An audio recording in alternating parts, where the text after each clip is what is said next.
understand the economy, you have to understand human nature. This podcast is powered by Acast. How are you doing there? It is, I was going to say it's podcast time, but it's actually Kilkenomics time. Kilkenomics tickets are on sale from tomorrow. It's always mad. You actually think, has a whole year gone since the last one? So if you are following us on Patreon, that's patreon.com/David McWilliams, you have the opportunity to get first dibs on those tickets today for the next 24 hours. They go on general release tomorrow, Friday, to the rest of the world. Now, we have 50 events. We have economists from all over the world. We've some of the finest comedians. We've an amazing town, our city, the Marble City, which is Kilkenny. So it's basically 50 plus events, one city, 3 days, loads of crack, loads of ideas, loads and loads of late nights. And you will meet people at Kilkenomics that you've never, ever met before. There's going to be a whole host of podcast friends, families, people who've been on. John and I are doing a live podcast Friday evening in the Watergate Theatre, John, yet again. Fantastic. A live podcast. And we really have loads of people. We also have, as part of the Kilkenomics brand this year, Kilkenomics X. I'm talking to Naomi Klein next Friday. And I'm talking to the author of a new book about Sam Bankman-Fried. You'll know the guy who went bust, the FTX, the huge crypto scam. Michael Lewis, author of The Big Short, and years and years ago, Moneyball, and even prior to that, Liar's Poker. I mean, Michael Lewis, one of the greatest, I would say, living chroniclers of financial markets, economics, and politics. I'm talking to him in St. Patrick's Cathedral in about a month's time. And then we have the home event, Kilkenomics, 2nd to the 5th of November in Kilkenny. Tickets out now. Go to kilkenomics.com, see the lineup, all sorts of carry on. We'll talk to you then, John. And you, John, are a Kilkenomics regular. You're actually a Kilkenomics, you're a recidivist. Yeah, I certainly am. But I just absolutely love that weekend. It's always brilliant. Yeah, no, it's fun. And it's full of brilliant talks and people. Actually, the kind of people you don't get to hear very often, apart, of course, from this podcast. Yeah, well, that's true. But I always come back with my head full of ideas. So full, actually, my hair hurts. But actually, over the years, there have been some brilliant highlights and a few really big standouts. Like last year, there was Nassim Taleb. A couple of years ago, there was Paul Krugman, the Nobel laureate guy. And actually, one that still sticks out in my mind, and I know we're going to talk about it later, but is Neil Howe. I think it was 2017. I can't remember. 2017, yeah, 2017. Yeah, I think it was. But he really blew me away with the whole idea of the forward turning, with how generations kind of interact and clash and eventually reset, which I think was fascinating. Which is exactly what we're going to talk about in today's podcast, which is we're talking about Neil Howe's new book, which is The Fourth Turning is Here. So we're going to be talking to Neil in a couple of minutes, actually, because that's going to be the basis of this podcast. And I mean, the thing about Kilkenomics, if you don't know, if you're a first-time listener, if you haven't been, or if you thought, well, I might go to that, it's in Kilkenny first. And Kilkenny changes the vibe, but the main idea is that we get comedians to ask the questions and economists to answer the questions in the language of the people. And the great thing about comedians is they put manners on the economists, right? Because the comedians represent everybody. And if for example, you've like a Des Bishop asking the questions, or a Colm O'Regan, or whoever it happens to be, in a way, it breaks down the barriers between economics, which takes itself very, very seriously, and the people who are actually very, very seriously affected by the decisions of economists. And the idea is to actually bring the whole thing together. It's a crazy idea when we came up with it many, many years ago, but it works amazingly well. And if you are curious, if you are into a good time, if you want to hear the best minds in the world quizzed by the funniest geezers and lassies in this country, come to Kilkenomics, 2nd to 5th of November, Kilkenomics.com. Tickets on general release from tomorrow, but to our beloved, special, valued Patreons, you get first dibs today. And if you want to get first dibs on the tickets, and they do go very quickly, join us on Patreon, patreon.com/David McWilliams. Now, John, you mentioned Neil Howe, and he blew your mind. And he has a fascinating way of looking at economic history. And it's a very, very different way. And I'm going to explain something before we start, right? John, the other day, I left this podcast saying, I'll see you at Mass. Do you remember? You did. We were talking about... And you didn't turn up. And I didn't turn up. I was there, right? Mac. I was there. I know, you were there at the back. No, but the idea was, John, we were talking about that the monetary tabernacle is the central bank. And you should look at the central bank like a church, and the hocus pocus that goes with it, like the hocus pocus from religion. And the fact that basically, as long as people don't question whether money has value too much, the whole thing works extremely well. Yeah. A little bit like the host and the body and blood of Christ. Today, I'm going to talk to you also about religion. I'm not changing. Don't worry, I'm not getting fundamentalist on you. But do you recognize these words, John? Do you recognize these words, right? To every time there is a season, and a time to every purpose under heaven.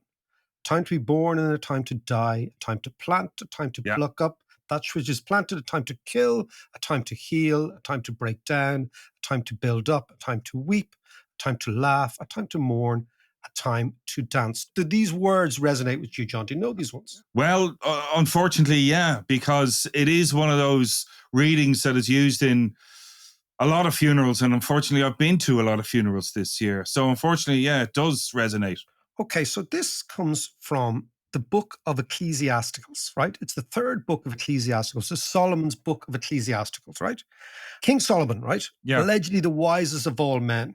Now, this is a fellow who had a lot in his mind, because as well as recording a book of Proverbs that we're talking about here, he also had 700 wives, which would be taking your time.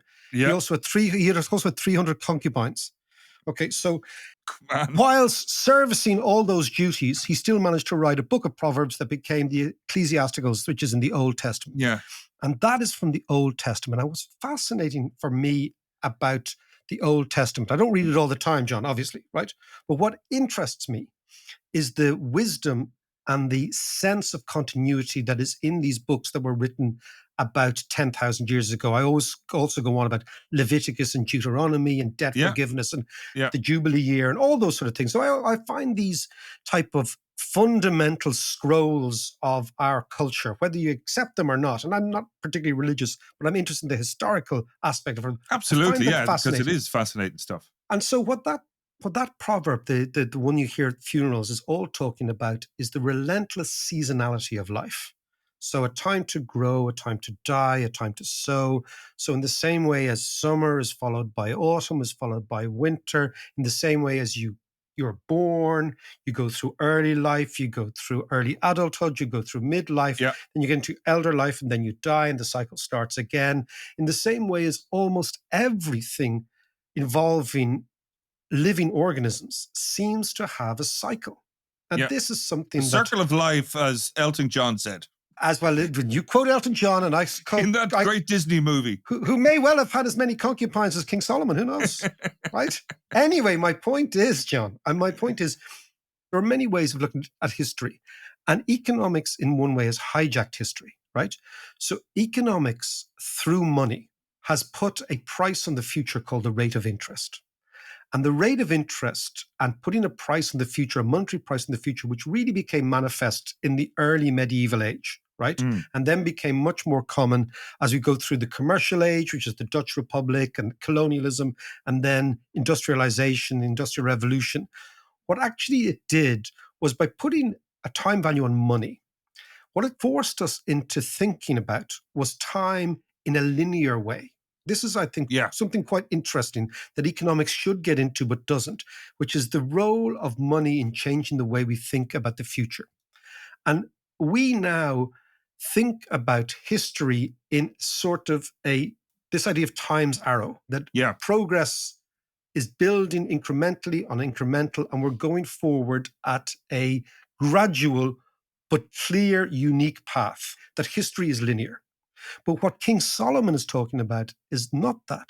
He's talking about life being circular and seasonal, and that everything has a rhythm to it. And these rhythms repeat themselves. And this repetition, as you say, is basically a biological fact. Okay. And this is why, we have winter, and then the leaves disappear from the trees, and then they reemerge, and all those sort of things, right?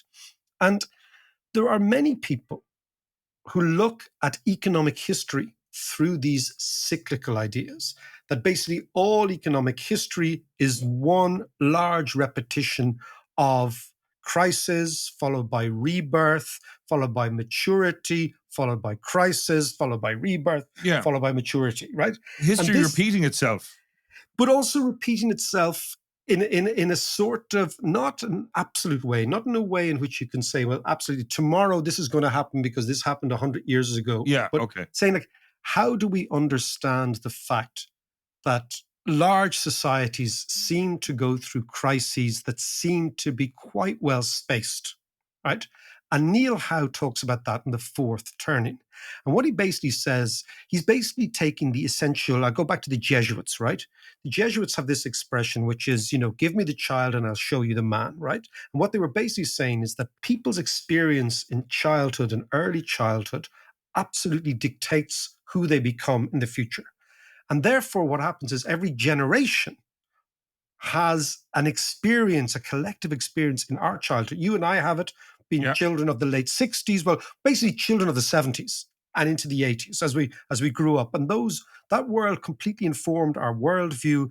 And that makes us and our generational peers quite similar in many attitudes, because we experienced the world in a different way. Yeah. And then the kids who came after us, maybe the millennial kids, they experienced the world in a different way. And then the kids who came after them, they're called the Gen Xers, they experienced world in a different way. It was interesting. I was reading an article about Joe McCarthy, who's one of the young rugby players. And he was talking about him in 2012, 2013, 2014, watching the World Cup as a kid, And you think the way he experienced the world, like let's say Irish people after the Great Crash, our generation experienced the world because many of our friends went bust.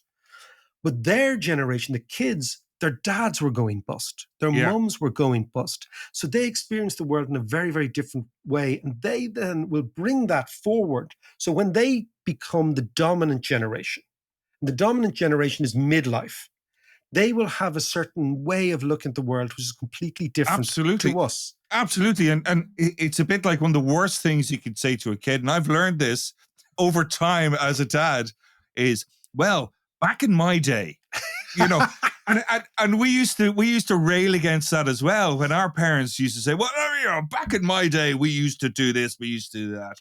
And I hear myself saying that to our kids, and they're raising their eyes to heaven. And because they're a totally different generation. Back in my day has no relevance to their world right here and right now. So imagine, right? Yeah, you're absolutely right. So like every generation experiences a year differently. I've always thought about, people think about, pick a thing, 1996. I was living in London. The Brits had the European Championship. Remember that Paul Gascoigne? It was Britpop. The music was different. It was rave culture. It was all that stuff going on, right? That's what I experienced the 90s as. These were the generation. This was a decade of great fun. This is our kind of, not so much coming of age, but we're adults, but we're young adults and we're having a total laugh. London days. London days, all that sort of stuff. Yeah. But that's our generation's experience. Whereas the 1990s for younger people is completely different. They were children. For older people, it's a total hinge generation. For Ireland, it's lots of people coming back to Ireland who weren't there in the past. All these sorts of, it's the end of the Catholic Church. It's the beginning of economic growth of the country. But our generation experienced it as people who were just kind of first going out into the world. Yeah. And what Neil Howe breaks down, he says that every big cycle is in about one lifetime, which is about 80 years. So there's 4 type generations that live in that 80 years. And he talks about different archetypes. He talks about the hero generation, who are followed by an artist generation, who are followed by a prophet generation, who are followed by a nomad generation. And then they spawn the next heroes, and they spawn the next artists, the next prophets. Explain each one of those, though. So what he's talking about largely in the United States is that he states, like, for example, the GI generation in America, right? The young men and women who fought the Second World War were an absolutely heroic generation. They were a generation that was born and forged in crises, in war, in experiences that no other generation, either side of them, really experienced, okay? They were also coming of age in the Great Depression. So they come of age in the Great Depression. They fight the Second World War. So those 30 years, imagine that, between 1925 and 1945 are totally chaotic for them. So their life experiences as young men and women is totally different to anything else. They then give birth to the boomer generation in the United States. He kind of calls these an artistic generation, a generation that wants to talk about the world, that wants to change the world, etc. Okay, and sorry. So that GI generation, the generation that comes after that GI generation, not necessarily their kids, but in the sort of hinge period before them, is what he calls the artistic generation. They want to explore things. They've seen war. They're not necessarily content with going along with the institutions. They want to change things. And then they spawn the prophet generation. And the prophet generation in the United States, again, are those, what they would call those late boomers, right? Those people who were prophetic about the world. They wanted civil rights. They wanted to change the world. They wanted liberation, they wanted love, they wanted peace, they wanted, the Beatles generation. Yeah. And then what comes after them are the nomad generation, and that's us, okay? The creatures who are basically grown up in the 70s are kind of slightly nomadic, slightly, if you look at our generation, we're not particularly well adjusted. We're very badly adjusted, but we're not particularly well versed in politics or in massive industry or whatever. I mean, our generation is an unusual generation. He calls them nomadic generations. Right. And then, of course, we are followed by the millennials, who are a much more mollycoddled, a much more serious in many ways generation. Ain't that the truth? And then they have Gen Z, right, which are basically our kids, who are very, very different to us, which is why when you say, back in my day, they look at you and they say, Dad, that is inconsequential to me, because my world is completely different. But what Neil's then saying that these heroic, the artistic, all those various different generations, those characteristics have been around before, like in Precisely. in the 1700s, in the 1300s, in the whatever, that this is a cycle. This is a continuum. This is a cycle that happens, and it's not predictive and it's not prescriptive. It's just observational. So you had the mollycoddled generation back in the 1800s and the 1900s. We've been here before. Yeah, absolutely. You had mollycoddled generations back in the 1890s. You had massive mollycoddled generation. So it is a fascinating thing. But what he says, the turning. So he says that basically each generation comes into its own in midlife, so between 40 and 60, when people are at the height of their powers intellectually, socially, financially. That's the kind of peak of their careers. And he says the turning is the change in control from one generation to the other. So, for example, our generation, what he would describe as nomads, our Gen X generation, right? We are now allegedly in control, which is terrifying for me. But very soon we will cede power to the millennials. And it's that turning is what he talks about. It's when the lead generation that is formed, let's say in the 1970s, who become the dominant political, economic, financial, moral, cultural force in their 50s. It's when they actually begin to retire and they cede power to the generation coming behind that you have this turning. And these turning events, he believes, are actually very monumental. And he also believes that the United States is in one of those turning events right now, which is that if you go back to, for example, the American Civil War, and you add 80 years, which is 4 generations, you get to the Depression, the Second World War. And then you add another 80 years and you get to now. So all these turnings are characterized by mega crises at the end of these 80-year cycles. Right. And that's where we are now. So he's saying, look, if you want to understand why America seems unhinged and America seems slightly at edge, you've got to see it not through the perspective of a directional flow of history, but a circular flow of history. And part of that circular flow is this turning. And that's what it's about. And I find this really fascinating because it goes back to deep history and to understanding the sense of seasonality in life. And I think that's where we will go and talk to Neil. Brilliant. Looking forward to this. But just for a minute, Neil Howe is the man who came up with the term millennials, right? So there's very few people in the world who've come up with a term for a generation that has stuck. He came up with it originally in a book called Generations that he wrote in the early 1990s. And then he wrote the fourth turning in the late 1990s. And he is a demographic historian in America, an unbelievably brilliant mind, wonderful, wonderful guy. So let's go to the States and let's talk to Neil. If any of us or any of you have gone to the United States in recent years, you get a sense of a country at unease with itself, a foreboding, a sense of anxiety about the future, a sense of the place is at a turning point. And our next guest, Neil Howe, is going to explain to us that America is at a turning point, because his book, The Fourth Turning, which was a blockbuster bestseller written about 25 years ago with his collaborator, William Strauss, he has updated it for The Fourth Turning is here. Neil, how are you? And explain to me this anxiety in America and then how we understand it through your framework. David, it's wonderful to be here, first of all. Well, look, I've been at this for a long time.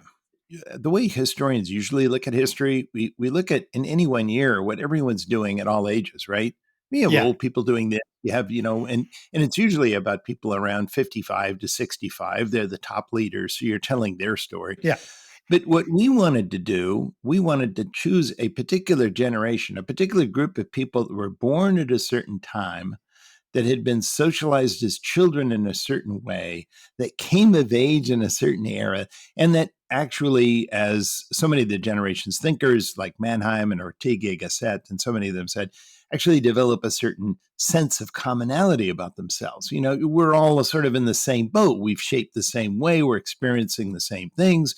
We have sort of common attitudes and behaviors toward family, risk-taking, civic life, all the rest, right? And we wanted to tell their story. And the way we actually describe that is we say we're telling the history of America along the generational diagonal. But certain generations always follow other generations. For example, every time we have a strident, idealistic, institution bashing generation like boomers, the next generation is like X. Sardonic, cynical, pragmatic. And then the generation after that is typically the product of this moral panic. Like, what the hell is happening? Right? And this has happened again and again. And so these are patterns, right? And actually, it was the fact that generations arrived in certain patterns, certain generations also follow others, that led us to explain why history itself arrives in patterns, right? So that gets us to the whole topic of the fourth turning. So let's take this moment, let's take the present moment, Neil, and piece together all the various bits of the theory and explain to me where you think it goes from here. I want to talk geopolitics. I want to talk America's relationship with the world, but I want to first start internally, deep in the United States itself. Well, typically, fourth turnings, as they develop, as we get into them, people develop this new sense of community, right? And the problem is that, we may be developing a sense of community. Our neighbors may be developing another new aggressive sense of community, right? So you see that leads to a possible problem there. Or it may be that there are two sides in America that are both developing a sense of community, right? And what happens at the climax of the fourth turning is very simple. One community wins. I mean, I hate to say it, it's pretty simple, and it engenders conflict. Every total war in American history has occurred in a fourth turning, and every fourth turning has had a total war. I guess that's a pretty tight correspondence right there. And typically, what it does is that the fourth turning is a time in which we redevelop a sense of community. The awakening is when we tear community down. Let's just take a look at the seasonality of the entire saculum, right? The first turning, like the late 1940s, 50s, 1960s in America, these would have been the presidencies of Truman and Eisenhower and John Kennedy, were times of very strong institutions, weak individualism. Everyone sort of conformed. The suburbs was a great symbol of the era, right? We all just fit in. And something William White talked about in his book, The Organization Man, it's called the social ethic. Yeah. Everyone was taught to fit in. Boys were taught to be, breadwinners. Girls were taught to be dutiful housewives. Everyone was taught to be obliging and fit into the system. And the result was we felt frustrated, often individually, but we felt very powerful collectively. We felt that we were much more powerful than the sum of our parts. But it's interesting because back then, and you can understand how today's conservatives, would always kind of like the 50s. It's a time when people obeyed the rules and people went to church and crime was low and doors were unlocked and all the rest. But I think what's interesting is the reasons why progressives today can feel genuine nostalgia for the 50s. Civil rights was a huge and progressive issue back then. At the end of that period, America actually passed this enormous civil rights legislation, which guaranteed rights have been, theoretically won by the Civil War, but never really been granted in much of America. And I wonder whether America would do that today. The average wage level was rising swiftly every year in real terms for the average American, much faster than it did today. Unions were strong back then. I mean, I'm thinking of all the issues where progressives would love it. Yeah, and education acts for retiring soldiers coming back and all that sort of Totally. stuff. The benefits were great. And most importantly, people actually did what the experts told them to do, right? All those men in white coats. I mean, progressives would love that world today. I mean, think about it. That what they really hate is red zone America, where no one obeys the experts, So here is a world in which increasingly it was not a world about inner perfection. It was a world about outer world performance. You know what I mean? And that's exactly absolutely what America cannot do today. And that's exactly what we miss generationally, right? Because today, superintending America as elders and midlifers, I'm talking about boomers and Xers, are a bunch of individualists who couldn't organize themselves out of a shoebox, right?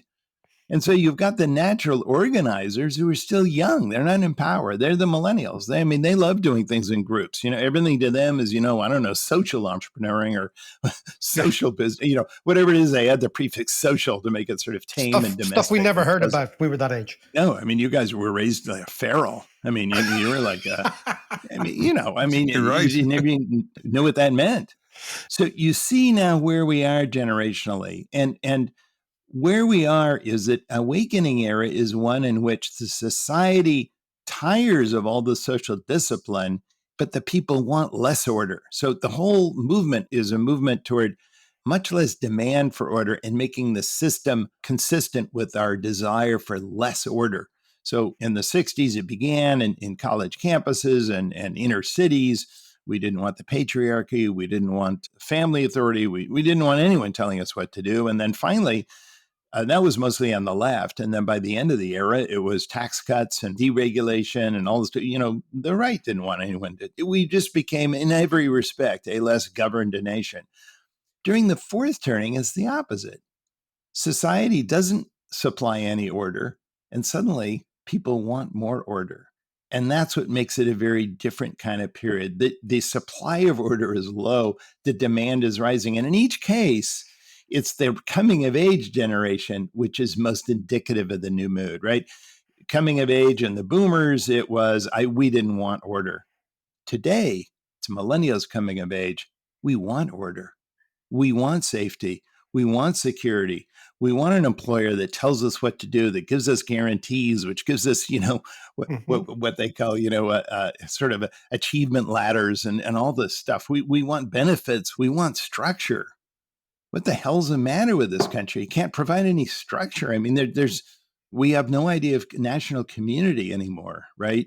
And this is a complaint of the rising generation. So that is the differing generational sort of dynamics of a fourth turning as opposed to an awakening. And where does this end? Because I think it's a very interesting point you make. And I see it quite a lot with my own children. They come into family and they'd say to their mum and dad, now, my father would never have said this to me, right? What should I do, Dad, when I get older? And I'd say something like, do what you love. Now, my dad never mentioned love in his life in any capacity, right? To anyone about anything, right? But the idea that your dad would say, do what you love, find your passion. But in a way, if I say that to my kids, you're not taking responsibility. They don't want to be told do what they love. They want to be told, give us a structure. Give me a plan. Coupled with a kick up the arse, get out there and get a job kind of thing. Exactly. Yeah, that's the tough love. John knew my dad from a very young age. Imagine Des McWilliams saying, do what you love, son. Anyway, let's go to the end. How does this all end? Well, let me go back to this whole point about these different communities forming, right? Because fourth turning is when we develop communities. Well, the problem is we are developing the stronger sense of community. Millennials are living at home with their boomer dads and moms. I mean, everyone, extended families are all becoming back into vogue. Communities and at the local level, in many ways, becoming stronger. But the problem is these new communities don't add up to a national community. For instance, in America, one of the big communities, two communities politically that really started bifurcating just severely after 2016, Hillary Clinton versus Donald Trump election, was blue zone versus red zone, to the point now where it's just become a huge problem in America. 9 out of 10 voters think if the other side wins, it will permanently ruin America. I mean, it's not even an election anymore. If the other side wins, my God, I am going to consider revolution or something. I can't accept this. I can't go along with even a democratic decision here. So the one obvious problem when you have this resurgence of community is that you have two communities which hate each other, right? Which have mutually exclusive visions of the future, mutually exclusive values. Today it's red zone, blue zone. Back in the 1930s, it was FDR versus non-FDR. FDR and the Popular Front that supported him believed that the 1930s was the fascist decade, right? But if you look at FDR's opponents, they thought the 1930s was the red decade. Communist decade, exactly. Because there were two forces in the world, after the Great Crash, and that was the only two options that the West had. It either was going to all become fascist or communist, because clearly liberal democracy was failing and capitalism was dead. I mean, we were either going to go one way or the other, right? And it was kind of odd. And I want to come back to this too, because the idea that eventually the fourth turning climaxed with World War II is sort of unbelievable in retrospect. If you had gone and asked, and this is one problem that historians often have, we already know how it turned out, right? So if you go back, we often think, oh, well, it had to end that way. But if you had gone back in 1937 and asked a typical American, if you just simply said, look, I want to tell you something. We're going to have a big, huge war, in not very long. What's it going to be about? I think most of the people would say, well, I guess communists and fascists in America. I mean, we already had communists and Pinkertons on the sit-down strikes. We already had violence in the streets back then. And as for external war, young people, the so-called GI generation, later became called the greatest generation, on college campuses, these young people were still signing Oxford pledges. The Oxford Pledge, which began in England, which was a pledge that you signed saying that if my country went to war, I would not serve in the military, right? And they were very popular on Yale campus, on Stanford campus, on Harvard. All of these young people were signing it. And it was obviously the memory of World War I, right? Which everyone regarded as a horrible catastrophe, right? Wilson lied and people died. I mean, that was everyone's memory of World War I, right? Now, in the Civil War, and Abraham Lincoln, even in the late 1850s, he already predicted it. He said, a nation divided against itself cannot stand. In a few years, we will have a crisis, and America will either be all one thing or all another. And that's the point, right? By the end of the crisis, you need to become all one thing or all the other. And this is a beautiful phrase, actually, right? But every one of these fourth turnings has a Civil War dimension. My point is that there's always an internal division as well as an external division. And interestingly enough, even in a pure civil war, one side or the other always wants to bring in a foreign player, right? So that's the other complexity, right? Even when you think, well, it's purely internal, well, internal always becomes external. All of America's fourth turnings has elements of both internal division and external war. And you see both elements today because will America have a civil war? Now, that question, 10 years ago, no one even asked it. It seems so outlandish, so outside the radar screen of anything possible. No one even asked that question. Today, about half of Americans think it's very likely in the next few years. So that just shows you how that's come out of nowhere, right? And on the other hand, we see all these new threats of geopolitical war, right? And in that respect, as in so many others, David, we're reliving the 30s. That's my point. We got into this era, the huge balance sheet global depression, recession slash, crash. It started October 24th, 1929. It was a great crash. It quickly spread around the world. And then we saw the same thing in the GFC, at the end of 2008. And it's spread and it's changed politics, it's changed economics. We saw the apogee of the share of the world that was run by free governments, according to VDEM and Freedom House, was in 2007. It's been declining ever since, right? Wherever you look, right? And so that has changed. The share of global trade as a share of global product peaked in 2007. It's been declining ever since. It's been declining now rapidly because of sanctions after the Ukraine invasion. So you've seen all these respects very similar to the 30s. And another thing you saw in the 30s, and that was younger generation driven to be a generation that wanted to vote for a new sense of community, right? The GI generation that came of age in the 30s were all about community. They wanted to serve in groups. That's why they made such great soldiers during World War II. I mean, they loved the New Deal. Over 80% of Americans who were first-time voters in 1932 and 1936 voted for FDR. That's an amazing statistic. But it's interesting. You see these things played again and again. What about the extension of multi-generational families?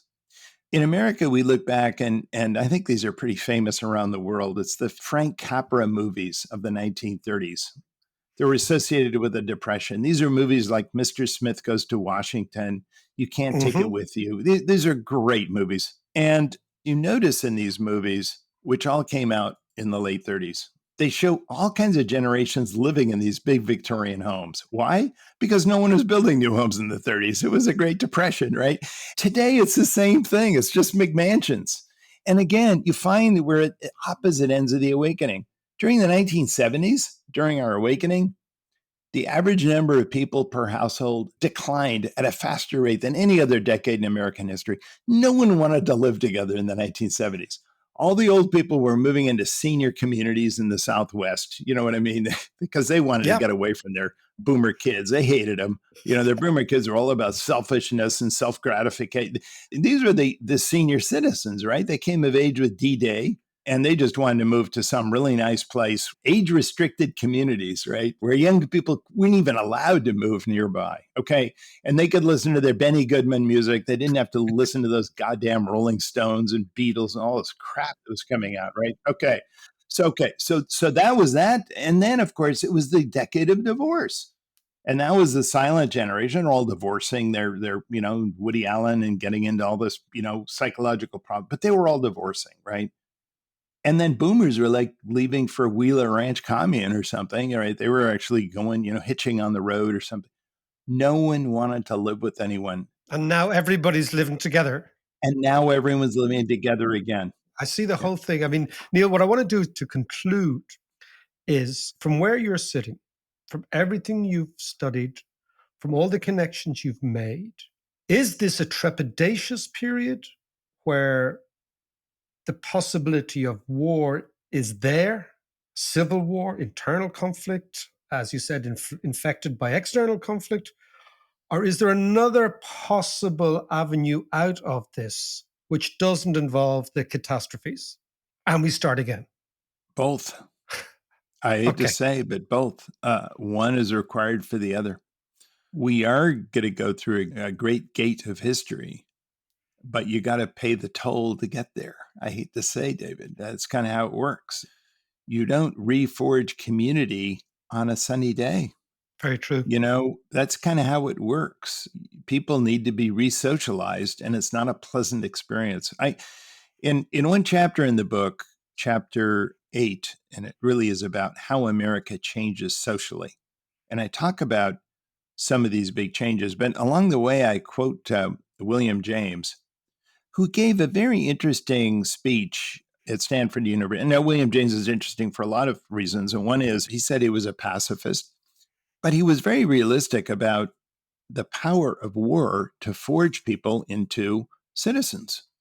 He wrote a speech called The Moral Equivalent of War. I mean, if you ever want to know where that phrase comes from, a moral equivalent of war. It comes from his speech at Stanford in 1906. And he, first of all, went down through all of the great benefits that war offers in bringing nations together. The ability of people to endure privations, to sacrifice for the group, to put aside, their selfish life interest and really believe in their community, and to actually construct powerful institutions which bind their community together. And then he kind of says, well, might it be possible that we can have some equivalent that wouldn't actually require war to do that? But at the end of the speech, he actually is sort of, if we don't do that, I'm afraid, we'll always need war. But this is what's fascinating. Near the end of the speech, he asked his audience, how many of you would rather the Civil War had never happened? Now, keep in mind, this was 1906. Many of his audience, the older members, would have we're still alive, been through the war, right? Yeah. And everyone else would have been the kids of the war.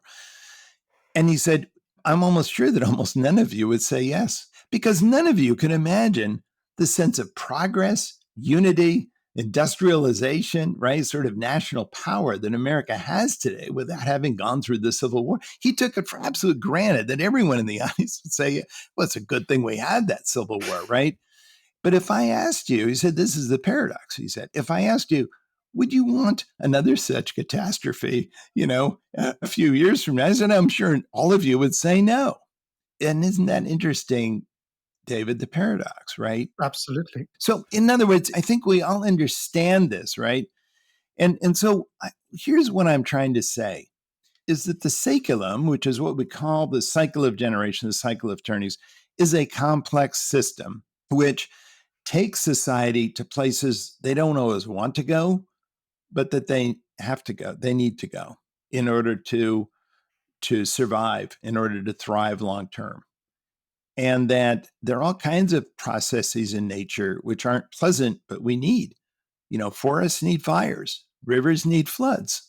I mean, they're just things that need to happen. Societies need times at which they become socialized again to become communities. And these fourth turnings are the cauldron for that. But the good side is on once we forge that community, we become a very different place and a much more integrated and effective society on the fourth turning on the other side. And we can solve national and global problems that would have seemed unimaginable before the solution, right? Problems that today we look at, like global warming or nuclear proliferation, or all of these things we think absolutely we can't do. And nation building, and this is a good one, because I often think today with boomers and Xers, no one can be a nation builder. I mean, look what America tried to do in Iraq, complete failure. Who ever think? Well, it turns out that just after World War II, there was a lot of nation building going on a big scale, and it was pretty damn effective, right? What did the Allies do with South Korea, Germany, Japan? If that wasn't nation building, I don't know what it was. Yeah, absolutely. And it turns out that these were effective liberal democracies for decades. And it's amazing. Today, we have this sense of utter despair at our ability to do anything. Like nation building has almost become this sarcastic. As you said about America, it's not just nation building. Trying to get a bill through the Senate, you can't do. Okay, forget about building a bloody nation, Not exactly. But that's my point, right? From today's perspective, even the most feeble act of sort of civic creativity just seems utterly impossible and exhausting, right? But imagine an era when those things would just be completely uncontroversial. You do it very quickly.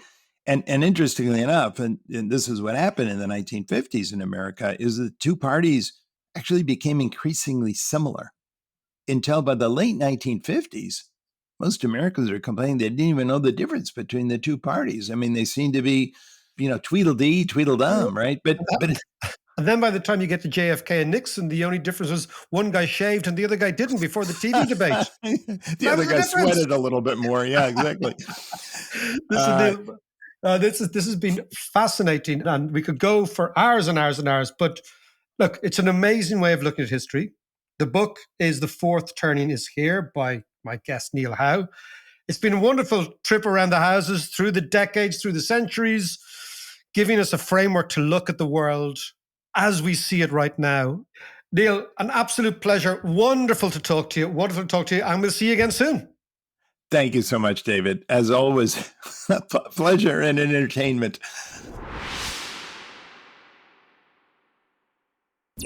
As I said, when I heard him in Kilconomics in 2017, he was fascinating then, and he's even more fascinating now because it's kind of even more prescient now, this whole idea. And it's such an unusual way of looking at history and the turning of history. Yeah, and economic history and how demography and history and politics all mesh together. I mean, what has always intrigued me is the way in which economists typically explain what's happening in the United States. They talk about industrialization. They talk about China. They talk about globalization. They talk about commerce. We talk about commerce. We talk about the split between labor and income. We talk about populism. We talk about all these sort of almost undergraduate explanations of the way the world works based on there being an average American or an average Irish person. Right? Yeah. And what Neil is saying, there is no average person. There are bunches and collectives of individuals who are experiencing the world in a different way based on their lifestyle and not so much based on their life experience, right? And therefore making decisions based on that. And so if you want to understand what's going on now in the States, a way of looking at it is that what you're seeing is generational collision rather than one overarching experience. And you're seeing generations rub up against each other. And when they rub up against each other and one generation cedes power to the next, that's when you get the turning. And that's when you get the sense of crisis, because generations are condemned to actually fight each other rather than go along with each other. And maybe that's a great explanation of what you're seeing in the United States as we head into, John, a presidential election year, where all that culture war that we see, economists try to explain it from the perspective of economics, money, finance, taxes, etc. But what Neil is saying, no, look at it from the perspective of generations.